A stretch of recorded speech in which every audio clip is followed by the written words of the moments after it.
बिस्मिल्लाहिर्रहमानिर्रहीम रब्बि इश्रह ली सदरी व यस्सिर ली अमरी वहलुल उक़दतम मिन लिसानी यफ़क़हू क़ौली। अस्सलाम वालेकुम स्टूडेंट, मैं हूं वाजिद अली कंबो, आपका केमिस्ट्री टीचर। स्टूडेंट, हम केमिस्ट्री सेकंड ईयर इसको स्टडी करने चले हैं। केमिस्ट्री सेकंड ईयर में टोटल 16 चैप्टर्स हैं और इन चैप्टर्स को डिफरेंट ब्रांचेस ऑफ केमिस्ट्री में डिवाइड किया गया है। जैसे कि फर्स्ट 6 चैप्टर जो है, chapter from chapter 1 to chapter 6 they are concerned with inorganic chemistry. From chapter 7 to 13 they are about organic chemistry. The chapter 14 is about biochemistry, chapter 15 about industrial chemistry, and the last chapter 16 that is about the environmental chemistry. Student, हम chapter 7 से आगाज करने चले। Vital force theory, Wheeler work, modern definition of organic compounds और फिर organic chemistry को define करेंगे। तो आइए हम आगाज करते हैं ऑर्गेनिक कंपाउंड्स की डेफिनेशन से।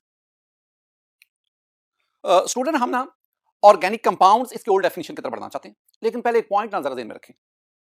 आज से तकरीबन 200 साल पहले साइंटिस्ट ने कंपाउंड्स को ओरिजिन और उनकी प्रॉपर्टीज के बेस पर दो हिस्सों में डिवाइड किया।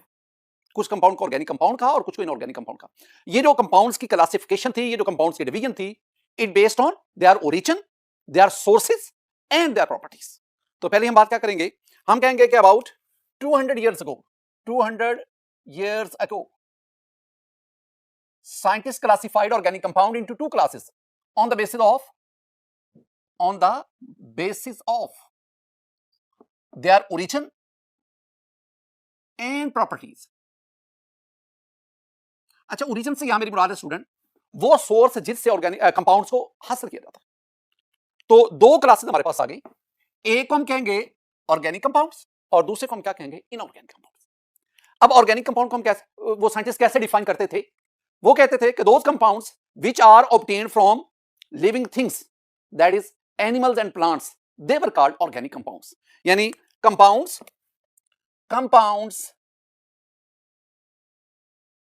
obtained from living things और लिविंग थिंग्स से यहां मुराद है animals and plants.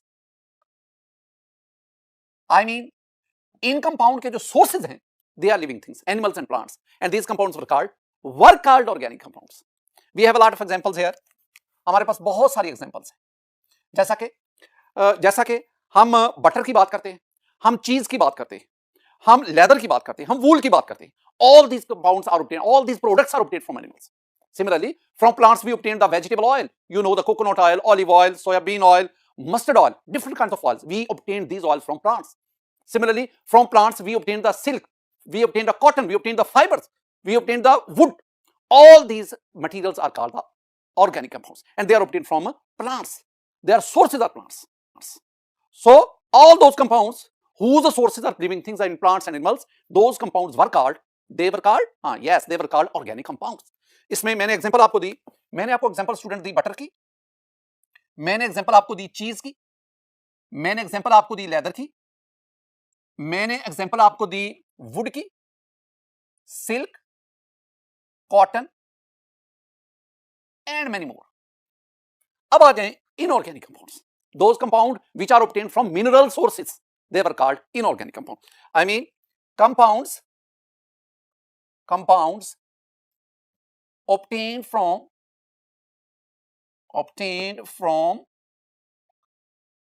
mineral sources. Student, such compounds were called inorganic compound. मैं वार डेफिनेशन में वार का यूज कर रहा हूं क्योंकि ये डेफिनेशन जो है ये 200 साल पहले कंपाउंड्स के बारे में। अब इनऑर्गेनिक कंपाउंड में you have a lot of examples. you have sodium chloride, you have calcium carbonate, you have sulfuric acid. What is a very good example of inorganic compound? Carbon dioxide is an example of inorganic compound. You have NaCl, sodium chloride, calcium carbonate, marble, sangemarmar. You have H2SO4, oil of vitriol, sulfuric acid. You have water, carbon dioxide, and many more. All these are called inorganic compound, and their sources were mineral sources. Student, एक theory आ गई vital force theory. ये जो हमने compounds की definition की ना, ये तमाम डेफिनेशन वाइटल फोर्स थ्योरी की बेस पे है। Vital force theory is also called vitalism. इसको हम वाइटलिज्म भी कहते हैं। Vital force theory. This theory was introduced by a a Swedish chemist जिसका नाम था जे बर्जीलियस। अब ये थ्योरी क्या कहती है? According to this theory, definition statement क्या है इसकी? Organic compounds can be manufactured only by and within the living things and these compounds can never be synthesised from inorganic material in laboratory. My dear student, ये जो theory है इसकी statement दो बातों पर मुश्तमिल है। जरा गौर से देखना क्या कह रही है कि organic compounds OC, organic compounds can be manufactured by and within the living things. ये लफ्ज है by and within the living things. आप ऑर्गेनिक कंपाउंड को लिविंग थिंग्स के अंदर और लिविंग थिंग्स के जरिए प्रिपेयर कर सकते हैं। Why? Because the vital force is present in their bodies and that vital force is involved in the preparation of organic compound. You can't introduce a vital force in laboratory, so you can't synthesize the organic compound in laboratory. This one is according to vital force theory.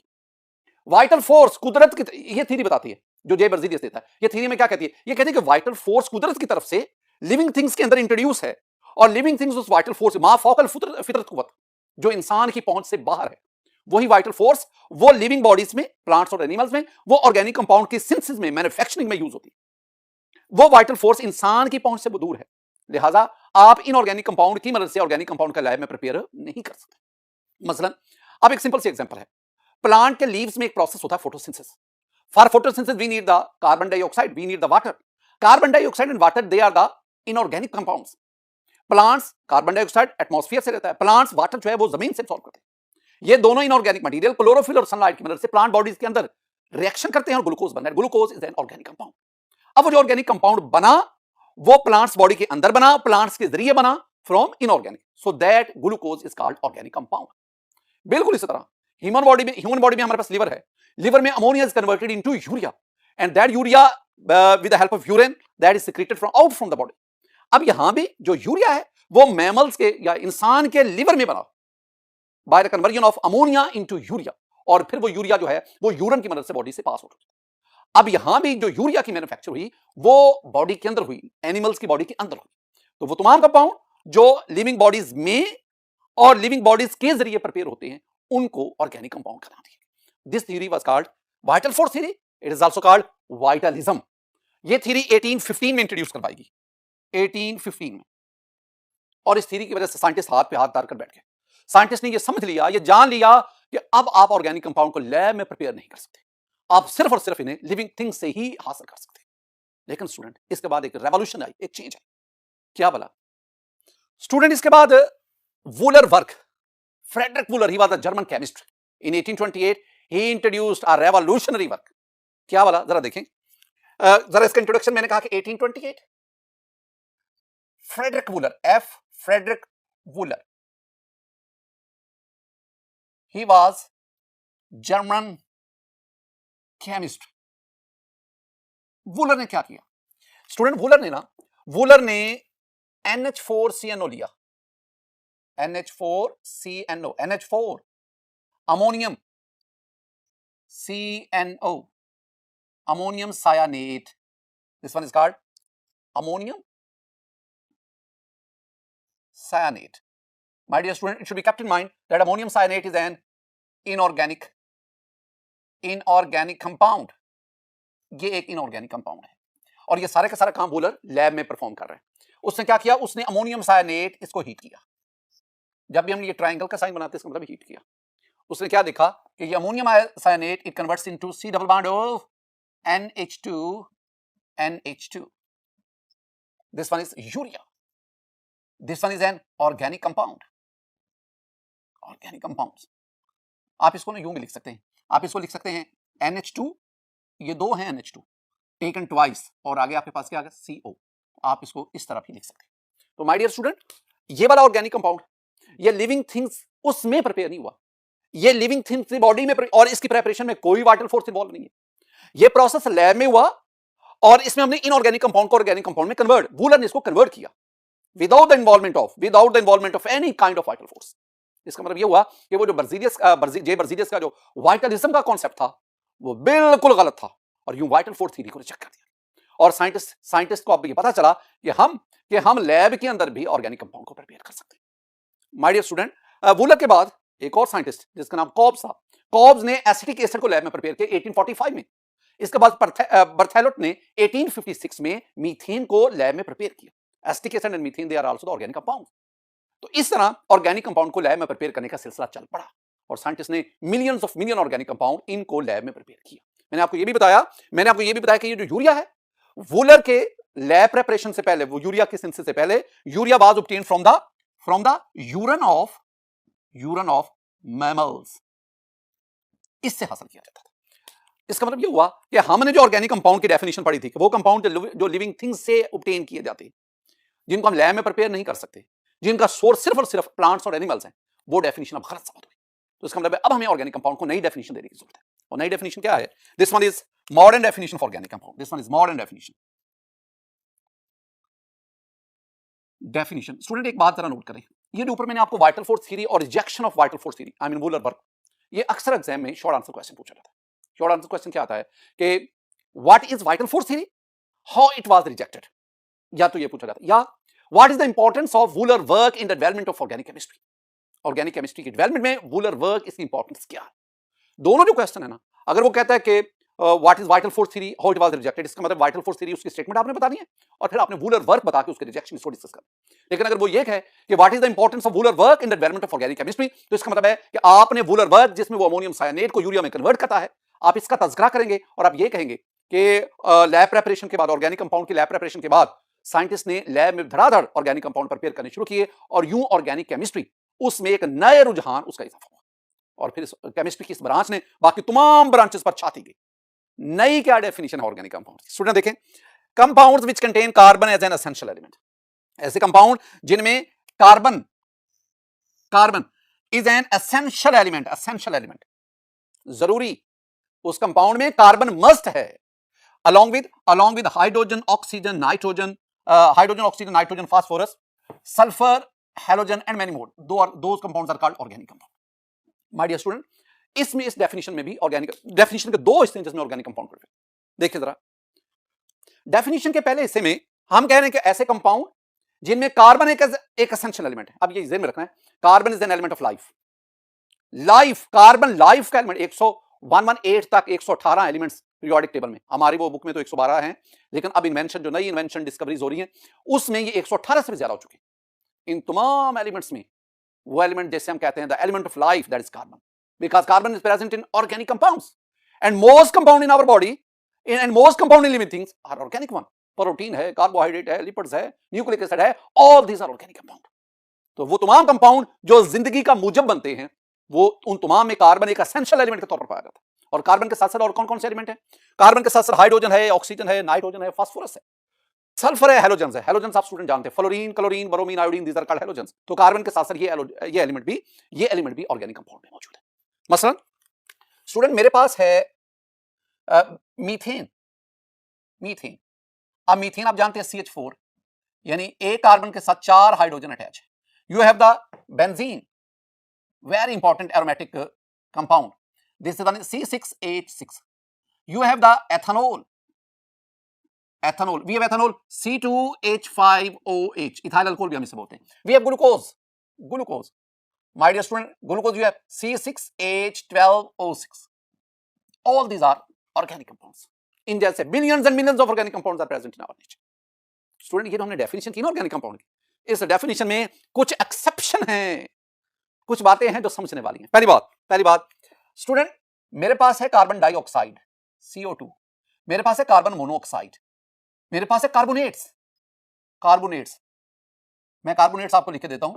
मेरे पास है Na2CO3 sodium carbonate, मेरे पास है CaCO3 calcium carbonate, मेरे पास है MgCO3 magnesium carbonate, these are carbonates.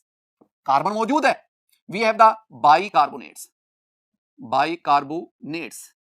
जैसे हम कहते हैं NaHCO3 sodium bicarbonate, it is also called sodium hydrogen carbonate, bicarbonate भी कहते हैं, हाइड्रोजन कार्बोनेट भी कहते हैं।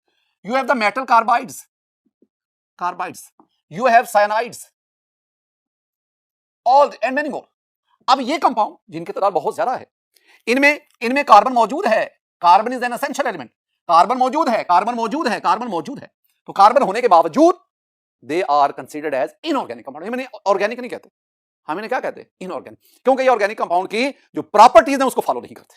तो all these are regarded as, they are called as inorganic compounds. एक और स्टूडेंट बहुत इंपॉर्टेंट पॉइंट, एक और बहुत इंपॉर्टेंट, मेरे पास ना एलोट्रॉप्स ऑफ कार्बन, दो एलोट्रॉप्स कार्बन की, बहुत इंपॉर्टेंट, आपने फर्स्ट ईयर में पढ़ी है। You have the diamond, you have graphite,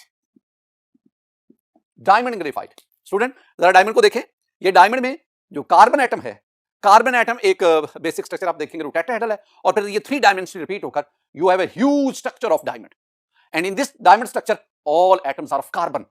similarly this one is the graphite structure, graphite hexagonal structure, और ये भी हमारे पास एक लेयर्ड फॉर्म में अरेंज होता है, और इस ग्रेफाइट स्ट्रक्चर में all atoms are of carbon.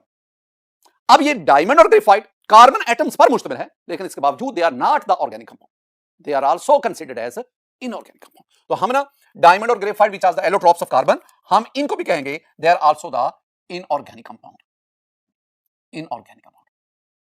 अच्छा एक और स्टूडेंट बात कर रहा हूं, ये बात जो है ना ये 100% मैं इसको श्योर नहीं हूं इससे, लेकिन फिर भी मैं आपके नॉलेज के लिए ये बताता चलूं। कुछ लोग कहते हैं, वो कहते हैं कि ये जो आपके पास हाइड्राजीन है ना, N2H4 hydrazine, this one is hydrazine, हम इसको ना चैप्टर 12 में जाके पढ़ेंगे। और इस तरह this one is NH2OH hydroxyl amine, hydroxyl amine, और इन जैसे और भी चंद। अब अगर आप हाइड्रोजीन को देखें, हाइड्रोजीन में there is no carbon atom, similarly with hydroxyl amine carbon atom नहीं है, but they are called, but they are regarded as organic compound. हालांकि इनमें carbon, although they do not have the carbon atom, but they are regarded as, मैं इनको true carbon organic compound नहीं कह रहा, मैं कह रहा हूं दे आर रिगार्डेड एज, और ये सिर्फ और सिर्फ आपके नॉलेज के लिए बात है। स्टूडेंट हमने ऑर्गेनिक कंपाउंड की एक नई डेफिनेशन पढ़ी, और उसमें कुछ एक्सेप्शंस भी पढ़ी। अब आए what is organic chemistry. Organic chemistry जरा देखो, the chemistry of hydrocarbons and their derivatives, that is called organic chemistry. दो बातें आ गई, एक हाइड्रोकार्बन और दूसरा हाइड्रोकार्बन के डेरिवेटिव्स। तो स्टूडेंट हम ऑर्गेनिक कंपाउंड भी नहीं कहते हैं ना। अगर मैं ऑर्गेनिक कंपाउंड की जो नई जो मॉडर्न डेफिनेशन है वो आपके सामने लाऊं तो मैं क्या कहूंगा, hydrocarbons and their derivatives are called organic compounds. अब व्हाट आर हाइड्रोकार्बन्स और फिर इनके डेरिवेटिव, इससे क्या मुराद है जरा देखें। स्टूडेंट हाइड्रोकार्बन से मेरी मुराद है the compound of carbon and hydrogen only, ऐसे कंपाउंड जिसमें सिर्फ और सिर्फ कार्बन और हाइड्रोजन पाए, ओनली पे फोकस करना है। The compound consist of carbon and hydrogen only are called hydrocarbon. We have CH4, in CH4 it contains 1 carbon and 4 hydrogen atoms, so this one is hydrocarbon. We have benzene C6H6, this benzene is also the hydrocarbon. We have toluene, अगर आप benzene के ऊपर एक methyl group लगा दें, CH3 लगा दें, वो टोल्यूइन बना, and in this toluene structure all atoms are of either carbon or hydrogen, so this toluene is also the hydrocarbon. Hydrocarbon हम किसे कहेंगे, हाइड्रोकार्बन हम कहेंगे ऐसा कंपाउंड जो कार्बन और हाइड्रोजन पर सिर्फ मुश्तमिल हो। अच्छा जरा मुझे बताओ स्टूडेंट, मेरे पास ये ग्लूकोज है, क्या ग्लूकोज हाइड्रोकार्बन है? आंसर नहीं, इसमें कार्बन और हाइड्रोजन के अलावा ऑक्सीजन भी मौजूद है। मेरे पास ये इथाइल क्लोराइड है, ये कल्काइल हैलाइड है, चैप्टर 10 में जाके हम पढ़ेंगे। C2H5Cl इथाइल क्लोराइड, क्या ये हाइड्रोकार्बन है? आंसर है no, because it also contain carbon hydrogen along with chlorine. हम कहते हैं हाइड्रोकार्बन वो जिसमें सिर्फ कार्बन और हाइड्रोजन मौजूद हो। तो बहरहाल पहला तो आपने ज़हन में बिठाना है कि हाइड्रोकार्बन कहते हैं, किसे कहते हैं। अब दूसरी बात है डेरिवेटिव ऑफ हाइड्रोकार्बन। अब जरा देखो, मेरे पास है ये कार्बन के साथ 4 हाइड्रोजन लगे हुए हैं, दिस वन इज मीथेन। मैं एक हाइड्रोजन की जगह पे क्लोरीन लगा देता हूं, now this is methyl chloride. अब आपने क्या किया, आपने मीथेन के एक हाइड्रोजन को क्लोरीन से सब्स्टिट्यूट किया। अब ये जो आपके पास जो मिथाइल क्लोराइड बनेगा, this one is the derivative of methane. अब आप एक और काम करें, आप ना एक और हाइड्रोजन की जगह पे क्लोरीन लगा दें, now this one is the dichloromethane, this one is also derivative of methane. आप एक और हाइड्रोजन की जगह पे क्लोरीन लगा दें, this one is chloroform, very important, anaesthesia के लिए हम यूज करते हैं। और अगर मैं चौथे हाइड्रोजन की जगह पे भी क्लोरीन लगा दूं, now this one is carbon tetrachloride. तो ये जो मैंने chloromethane, dichloromethane, chloroform, carbon tetrachloride, all these are called the derivatives of methane, derivatives of hydrocarbon, that is methane. Similarly you have a benzene, benzene में 6 carbon ring के अंदर हर carbon के साथ एक एक हाइड्रोजन है, तो 6 कार्बन है, 6 हाइड्रोजन है, हम एक हाइड्रोजन की जगह पे OH लगा देते हैं। अब ये हाइड्रोकार्बन नहीं रहा, लेकिन अब ये हाइड्रोकार्बन का डेरिवेटिव बन गया, this one is called phenol. मैं OH नहीं लगाता, मैं इस हाइड्रोजन को रिमूव करके NH2 लगा देता हूं, now this is called aniline, amino benzene, aniline. मैं हाइड्रोजन रिमूव करके COOH लगा देता हूं, now this is called benzoic acid. इसका मतलब क्या हो रहा है, इसका मतलब यह है कि हम हाइड्रोकार्बन के हाइड्रोजन को किसी फंक्शनल ग्रुप से सब्स्टिट्यूट करते जाते हैं, हमारे पास जो नया कंपाउंड आता है that is called the derivative of hydrocarbon. और इस तरह आप इन हाइड्रोकार्बन से हजारों नहीं बल्कि लाखों की तादाद में डेरिवेटिव कंपाउंड बना सकते हैं। तो माय डियर स्टूडेंट, हाइड्रोकार्बन और उनके derivatives, all these are called the organic compound and the study of these organic compound is called the organic chemistry. Student, आज के इस लेक्चर में हमने चैप्टर 7 इसका आगाज किया। इस चैप्टर में हमने आज के बेसिक टर्मिनोलॉजी इनको डिस्कस किया, ऑर्गेनिक कंपाउंड्स इनके हमने वेरियस डेफिनेशन उनको पढ़ा, वाइटल फूड थ्योरी और फिर वूलर वर्क उसको पढ़ा। मेरी दुआ है कि अल्लाह ताला आप पर अपना फजल फरमाए, अल्लाह ताला आप पर अपना करम फरमाए। अस्सलाम वालेकुम व रहमतुल्लाह।